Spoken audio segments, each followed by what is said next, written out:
Hello, fellow traders. 'Tis I, TheRumpledOne, coming to you on Monday, April the 11th. The year's 2022. Let's talk trading. Master of One with Walmal Part 2. These videos are for educational purposes only. Your results may differ from mine and from Walmal's. Walmal, I think those 15 minutes ran out pretty quick the last time we did Master of One, so we're going to see if we can pick up where we left off. Yeah, I'm trying to remember actually right now where we did leave off, but it was a week ago. And as you get older, some of those things don't stick as well, which is kind of funny because I think that leads into, again, one of the things that's so important in terms of trading. This whole idea of master of one, and that is simply this: when you are trading, if you master something, you don't have to think about it. You have a checklist that's just built into your brain that you just go and follow, and as you follow that, you just go and execute. You do what you need to do because you're a master at it. It's sort of like, if you become a master in any trade, let's say you're a plumber, and you need to go and do something. You have to go and, I don't know, fit a new pipe in. You don't think about how I'm going to go and cut the pipe and how I'm going to go and do this and how I'm going to do that. And, what I mean by that is how am I going to clean the pipe? How am I going to go and flux the pipe? How am I going to go and actually, solder it in? Or if you're new school with all the shark bite fittings, how I go and do all those things. If you're a master at it, you just go and you do and you execute. And I think that that's incredibly important, that you're just able to do that, and just do it. Of course, in the beginning, when you're a journeyman as a plumber, you're probably taking notes or mental notes at least anyway. And, and you go to your boss goes and say, hey, go do this.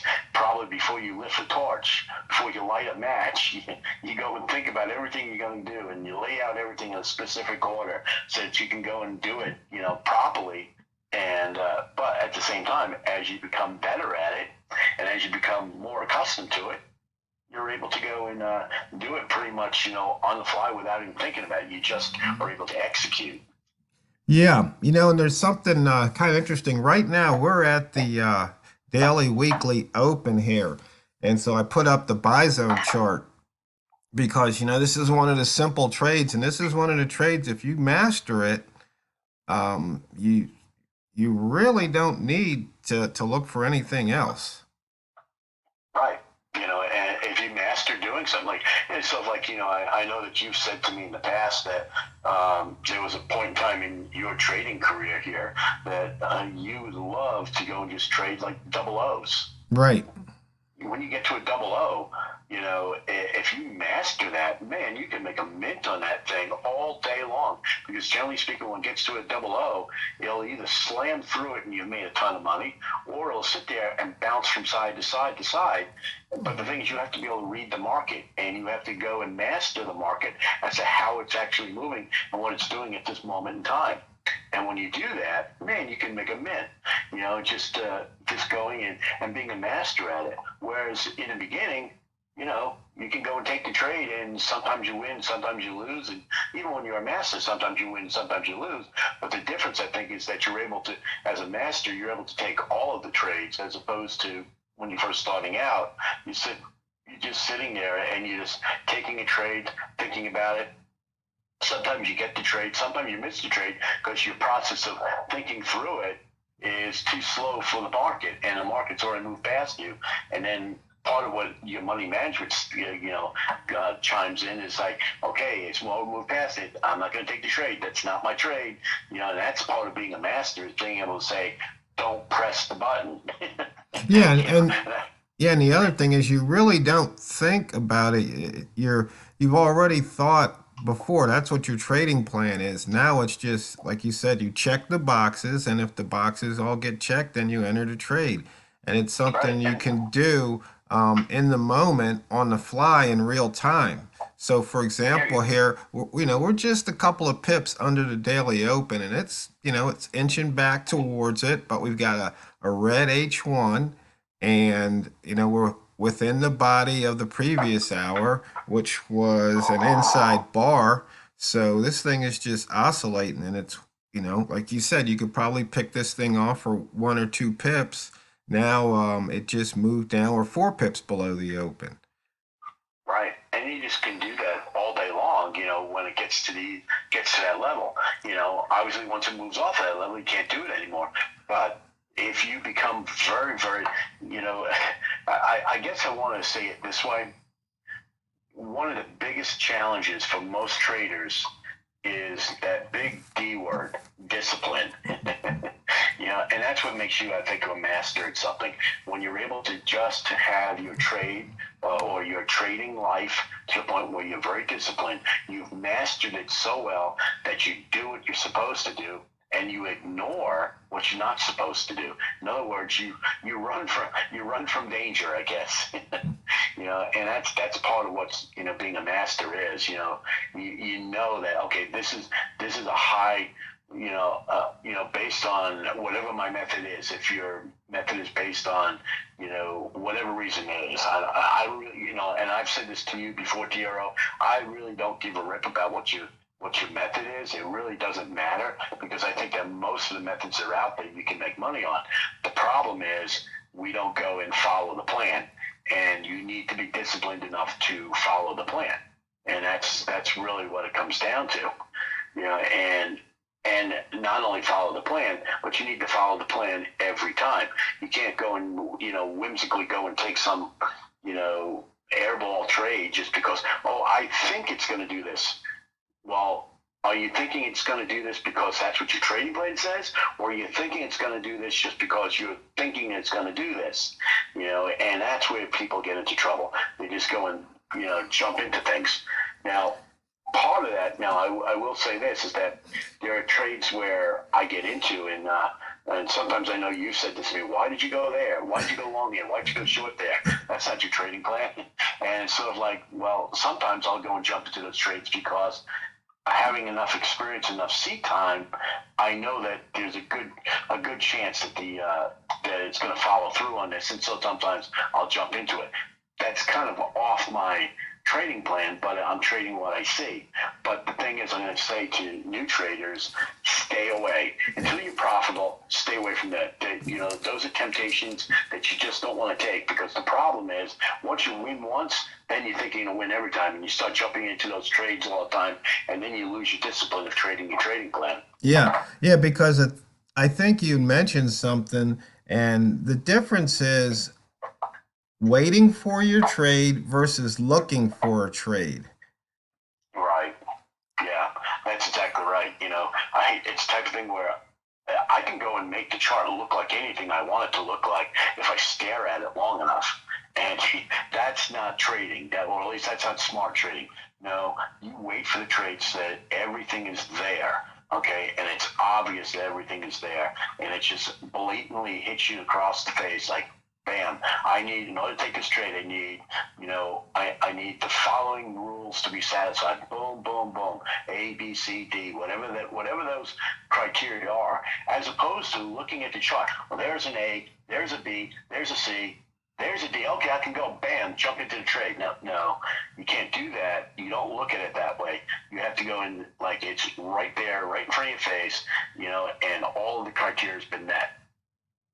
Yeah, so for example, we've been watching the buy zone here, and we were right at the daily open, and we went from 30.33 all the way down to 30.25. So there was a chance there to probably pick up at least 5, if not 7 pips.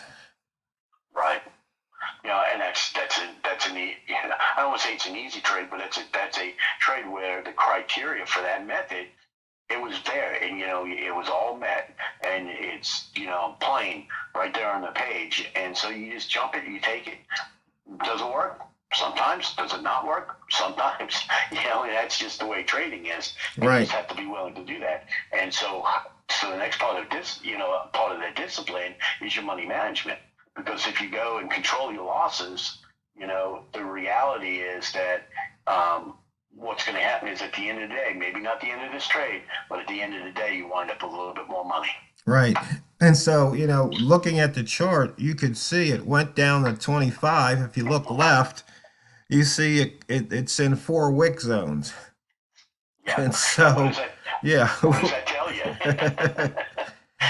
it's, yeah, One of the things that you like to go and talk about, is trading wick zones. What do we know about wick zones? Price doesn't like to do what, TRO? close within them.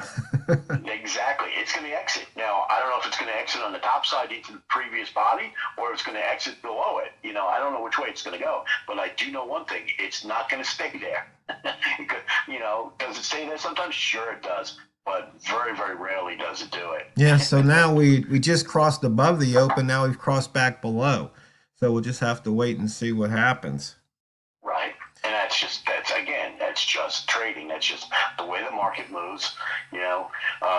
I like the way the market's moving today. It's moving in a very, very nice, orderly pattern. Last couple of weeks, it's done some really, really crazy stuff of jumping around, and depending on your method, they could chop you out a little bit. But today it's moving at what I call rationally. It hasn't lost its mind.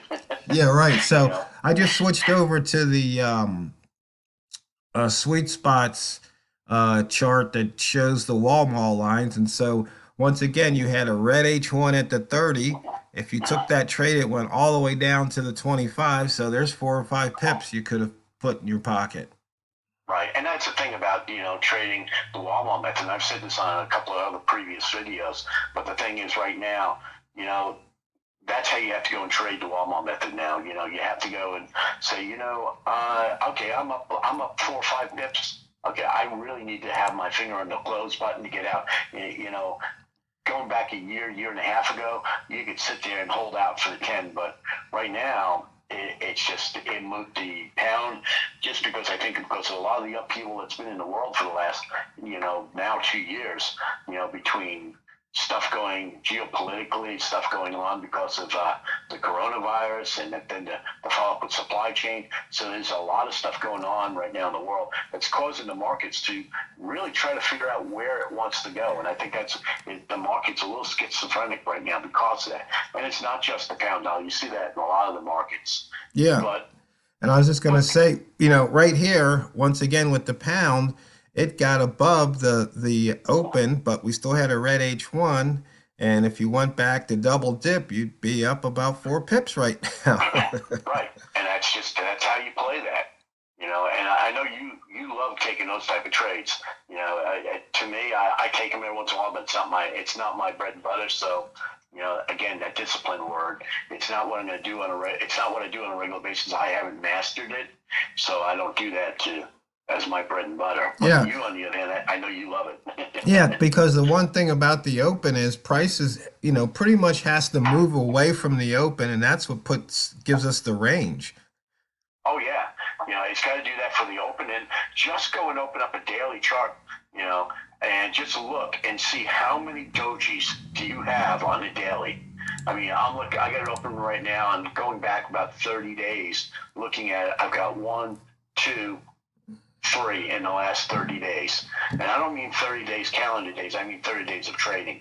Right. So it does it happen? Sure, it does.